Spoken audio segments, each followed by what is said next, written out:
Good afternoon. Today, an indictment was unsealed, charging Donald J. Trump with felony violations of our national security laws, as well as participating in a conspiracy to obstruct justice. There's one core problem with all of these claims. This is the elected president of the United States. He determines if a document's classified or not. He determines a document is secret or not. He determines whether it's a government document or not. Congress can't do that. Justice Department can't do that. The intelligence community can't do that. This is an indictment saying Donald Trump used his own documents, kept his own documents, liked his own documents, and didn't want to give his own documents back. That's his constitutional right.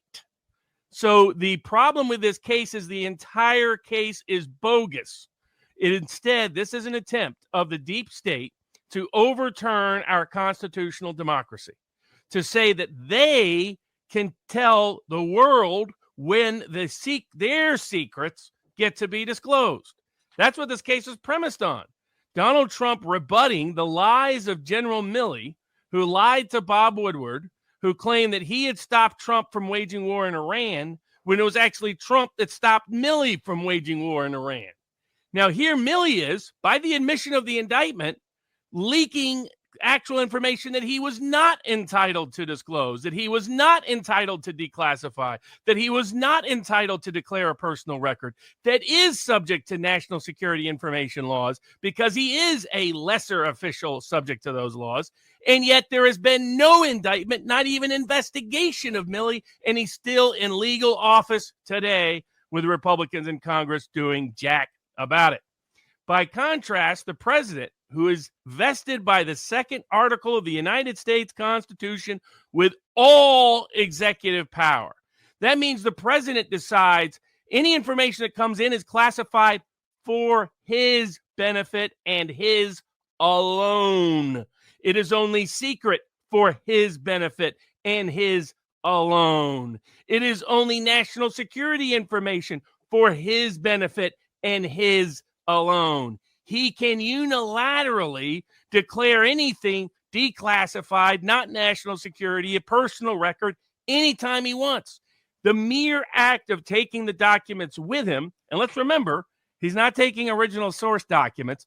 All of those exist because, as has been pointed out by members of Congress on a range of places, these are all digital documents, so they're digitally stored.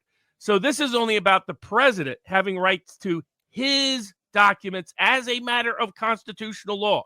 These are all his documents. The Presidential Records Act merely reflects that. I mean, I had these people saying, oh, he can't do this. Congress says otherwise with the national security. Imagine if Congress passed a law tomorrow that said, we hereby declare that if the president executes any of his second article duties, that is hereby a crime and goes to prison. That would be patently unconstitutional. They have no authority to limit the executive branch under Article 2. They are given zero executive enforcement powers.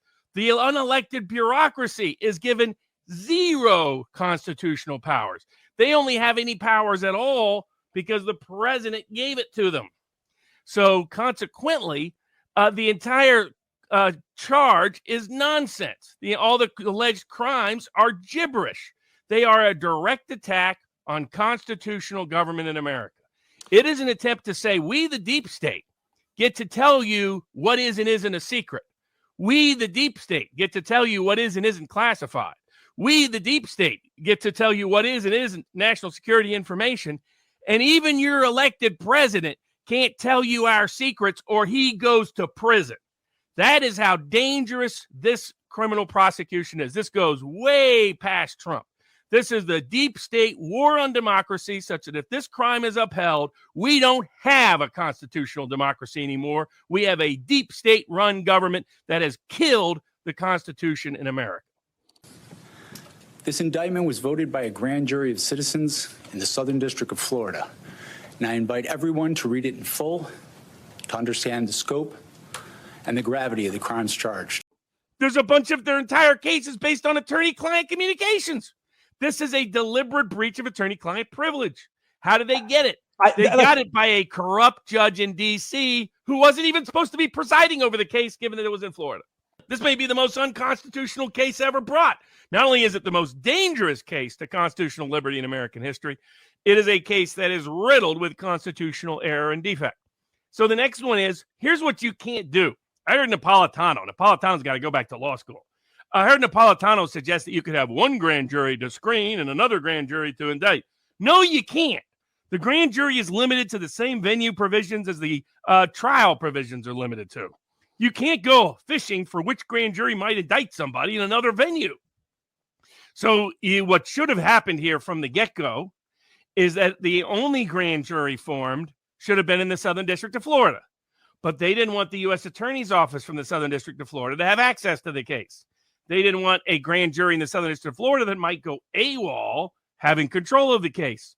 And most importantly, they didn't want Judge Cannon or a judge like that presiding over things like attorney-client privilege breach concerning the grand jury subpoenas in the case. So what they did is they misused and abused a grand jury that did not have venue over the case in order to manipulate judicial selection, which is a violation of the grand jury clause, a violation of the venue clause, a violation of due process. So you have Fifth and Sixth Amendment rights to dismiss the indictment just for the abuse of the grand jury process. So you've got Article 2, you got the Presidential Records Act, you got the First Amendment on two different grounds, you have the Fourth Amendment, now you have the Fifth, Fourth, Fifth, and Sixth Amendment on attorney-client privilege, you have the Fifth and Sixth Amendment on issues of grand jury abuse, but you're not finished then because they use the Espionage Act. And as the ACLU and used to argue, they'll probably go and hide now, the Espionage Act has always been unconstitutional. The men and women of the United States intelligence community and our armed forces dedicate their lives to protecting our nation and its people. Our laws that protect national defense information are critical to the safety and security of the United States, and they must be enforced. Violations of those laws put our country at risk. Who has the power under Article 2? The elected president of the United States or the unelected deep state? Jack Smith said the unelected deep state. He, in fact, who did he thank? He didn't thank the American people. He thanked the men and women of the intelligence community. This is a CIA indictment. This is an intelligence community indictment. This is a deep state indictment. Not only meant to take out Trump and interfere in the 2024 election, not only to deny us, the American people, the right to pick our own president, but the right of us, the American people, to know the secrets of our government when our elected president decides to share them with us. That's what Patrick Henry said long ago. If you allow too many secrets, you will destroy government. You will destroy liberty. You will empower tyranny. Adherence to the rule of law is a bedrock principle of the Department of Justice, and our nation's commitment to the rule of law sets an example for the world. We have one set of laws in this country, and they apply to everyone.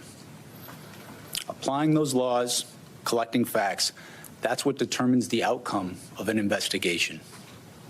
Nothing more and nothing less. The prosecutors in my office are among the most talented and experienced in the Department of Justice. They have investigated this case hewing to the highest ethical standards, and they will continue to do so as this case proceeds. The other selective prosecution part is what everybody has mentioned, which is the discriminatory, disparate, two-tiered system of justice. The First Amendment prohibits that. The First Amendment prohibits something called selective prosecution. You can't indict someone in order to suppress or punish their speech, their activity, their expression, their association, their being a candidate for office, etc. Clearly, that is the case here because we go all the way back. Well, as I pointed out, if a president having personal custody and possession of information that concerns national security is a crime. And by the way, that is what this indictment alleges. Indict all of them. Clinton, all of them would Bush. have to be. Every lie, Jimmy Carter would have to be indicted.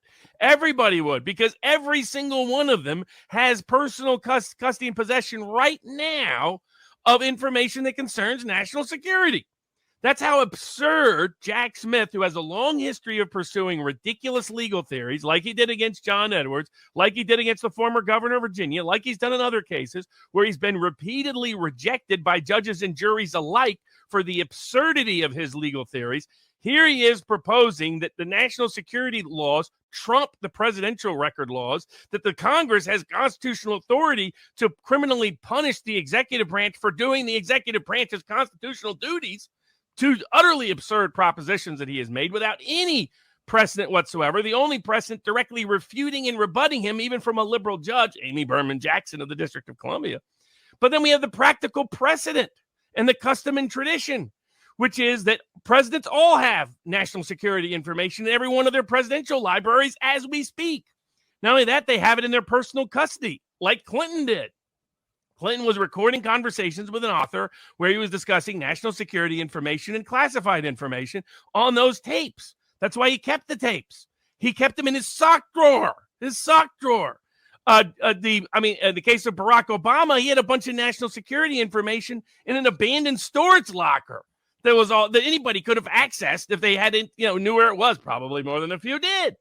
And he refused, by the way, to return it to National Archives for almost a year. Biden had stuff in his garage next to his Corvette. So abandoned storage lockers, your sock drawer, and your Corvette in your car garage. And Trump has it in a secured location in one of the most secured places on the planet after he had become president, which is Mar-a-Lago. And he's the one you're going to indict. And that's not selective prosecution. If that isn't selective prosecution, then there is no selective prosecution limitation anymore. It's very important for me to note that the defendants in this case must be presumed innocent until proven guilty beyond a reasonable doubt in a court of law. To that end, my office will seek a speedy trial in this matter, consistent with the public interest and the rights of the accused. We very much look forward to presenting our case to a jury of citizens in the Southern District of Florida. Because of the complex and complicated legal issues and then future evidentiary issues with government misconduct hearings in this case, I would be shocked if this case gets to trial before Election Day. Could they not just postpone it sine die and say, look, we're going to resolve all the procedural stuff before even giving it a pro forma trial date? It would be, they always depends. Under the Speedy Trial Act, Jack Smith said they're going for a fast trial. Of course they are. They don't want the verdict to happen after Election Day. They don't want Election Day to be the verdict. That's what they don't want, because that's the ultimate outcome here. Is Election Day is going to be the verdict on this, and the American people are going to reject the deep state en masse, is my prediction. In conclusion, I would like to thank the dedicated public servants of the Federal Bureau of Investigation, with whom my office is conducting this investigation, and who work tirelessly every day upholding the rule of law in our country. I'm deeply proud to stand shoulder to shoulder with them. Who did he thank? He didn't thank the American people. He thanked the men and women of the intelligence community. This is a CIA indictment. This is an intelligence community indictment. This is a deep state indictment.